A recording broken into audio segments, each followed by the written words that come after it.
Okay, so we're going to go over the different types of rolls that you have. You have single stroke rolls, double stroke rolls, triple stroke rolls, and multiple bounce rolls. All four of these are important. You're going to use all four of them in all sorts of percussion. So let me demonstrate each one first, and then we'll talk about how to do it. So a single stroke roll incorporates single strokes. That is a single stroke. This is what a single stroke roll looks like when you play it slow.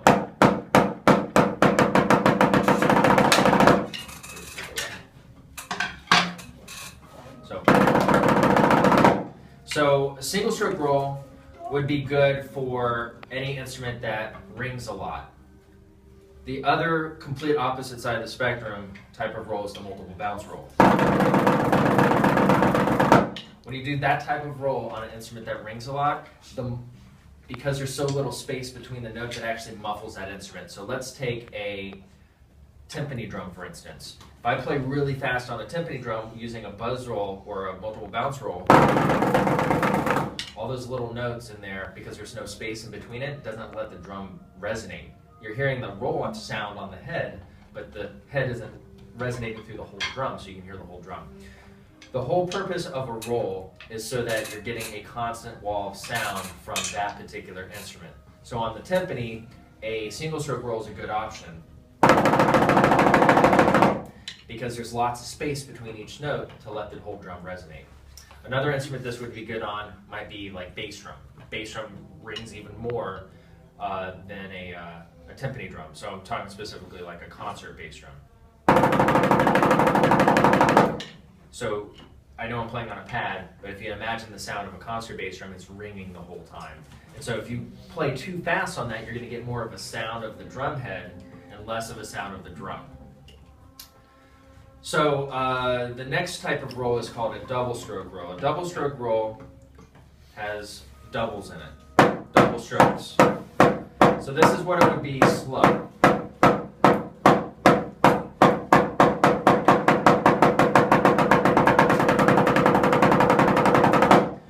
This is a good option for an instrument that has some rebound on it, like a snare drum, or maybe a wood block, or maybe sometimes on a xylophone if you have to play really fast, maybe in a higher register.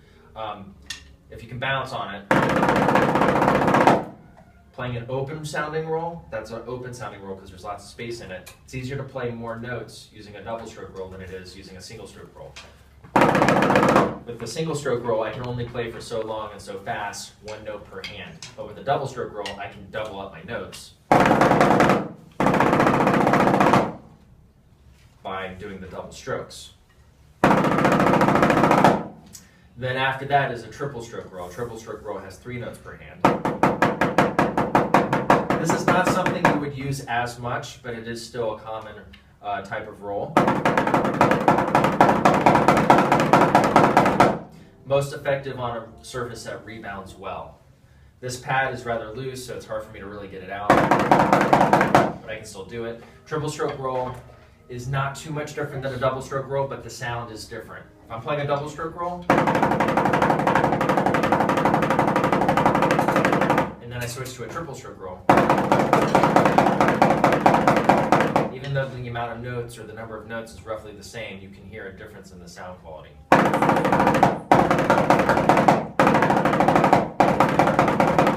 Versus a multiple bounce roll.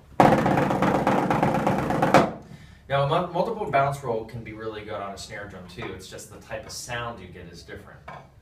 So if you're doing like high school drumline, for instance, sometimes you're actually asked to play all these different types of rolls because the sounds are different.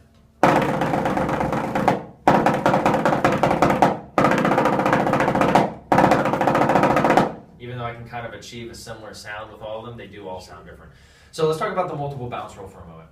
There's actually 4 names for this. If you look it up in a rudiments book or a sheet, they're probably going to call it multiple bounce roll. That's probably the best term for it because it is what it says it is, multiple bounces.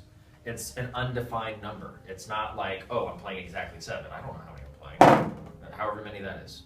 We can slow down the video and maybe figure it out, but it doesn't matter. It's the sound that matters. So that's the multiple bounce roll. Here are other names for it. Press roll. The reason why you would call it a press roll is when you squeeze the stick and you push down into the drum, you're kind of pressing into the drum to make that roll happen. If you're too loose here, it's just going to bounce up like that. But if you push down or press into it, then you're going to get that buzz sound.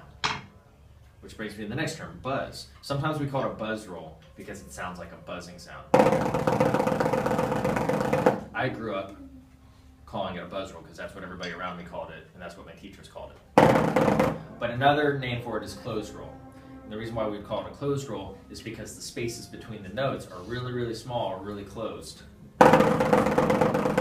So an open roll, any type of open roll, refers to it having space between the notes. That's really open and slow. Even though that's a double stroke, it's really open and slow. Even though that's a triple stroke roll, that's really open and slow. I can play a closed roll slower and make it sound more open. Here's just a regular multiple bounce roll. If I take that sound and want it to be more open sounding, I would just push less. I still don't know how many notes I'm playing on each hand when I do this, but it sounds more open. So here's open. Here's closed. You need to know all of these. You will use all of these. They're not easy. It's like one of the hardest things in drumming to learn when you're starting out is how to do rolls. So how do we do rolls well?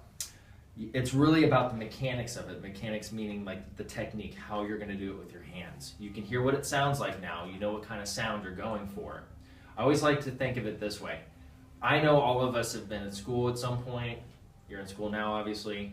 You've definitely taken a pencil and held the lead end and bounced the eraser on the desk, right? Raise your hand if you've done that. Everybody's done that, right? It's the same exact thing. It literally is the same exact thing. And so how do you do that? If I just take the pencil and I just drop it on there, it does that, okay? Now, but if I press a little bit, I get more of a buzz sound, and I know we've all done that. So you do the same thing with the sticks, but we're going to hold the sticks a little differently. Your main grip is going to be between your thumb and your first finger for a general grip. This is your main grip, so you got to pinch there. This is the hinge that you're going to use to let the stick pivot in your hand. The back of the stick is going to be loose in your hand so it can move around. If you grab it with your back fingers, guess what? It's not going to bounce. So you got to be loose with the back fingers so it has some movement.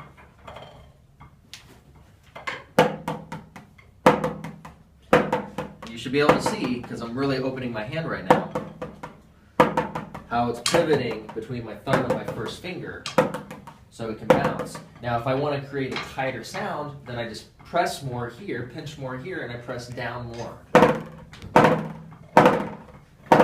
And I'm just walking around so everybody can see what I'm doing from the side. If I want it more open, then I press less. Okay?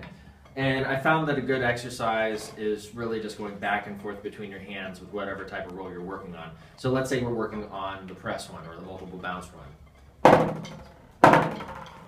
So sit here on your practice pad or your snare drum, whatever it is, and just literally go back and forth trying to get each buzz to last as long as possible. So the way that I'm doing that is I'm pressing hard at first, but then as it goes, I loosen up a little bit so it'll bounce a little bit more.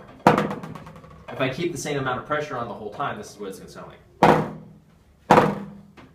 That's the same amount of pressure the whole time. Now here's loosening up as it goes.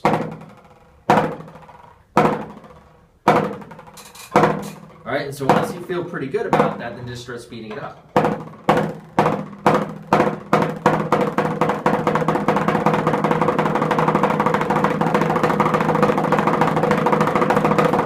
Now, I'm not the best in the world at rolls, but I'm pretty good at them. I do them well.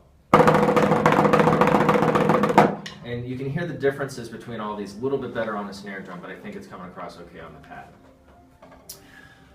Okay, so let's say you're doing triple stroke rolls. Same thing. Start really slow, make sure they're nice and even, feel for the bounce. Gradually speed it up as you're ready.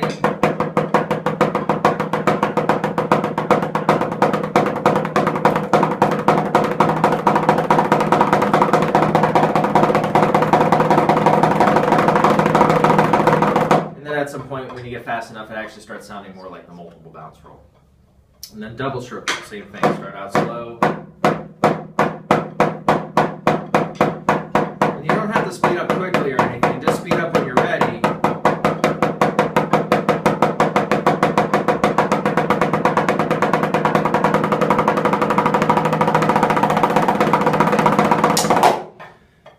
And single stroke roll, you're not bouncing back and forth, so we won't go over that because you're not really doing anything. You're just, it's kind of like doing 8 on a hand really fast, except you're staggering the notes.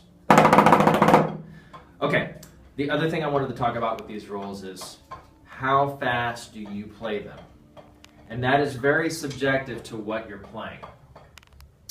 For instance, if I'm playing like a slower, like funeral snare drum beat or something,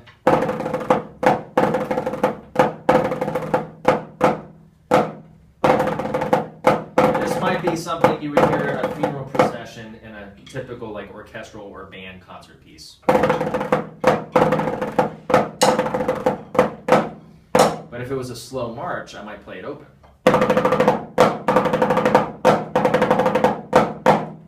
Because even though I'm playing basically the same thing, the sound is now coming across differently. You guys hear how it sounds different? So it kind of feels different.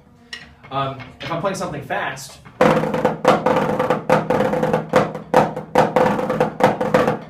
that would be like a fast march. Now, if I played it open,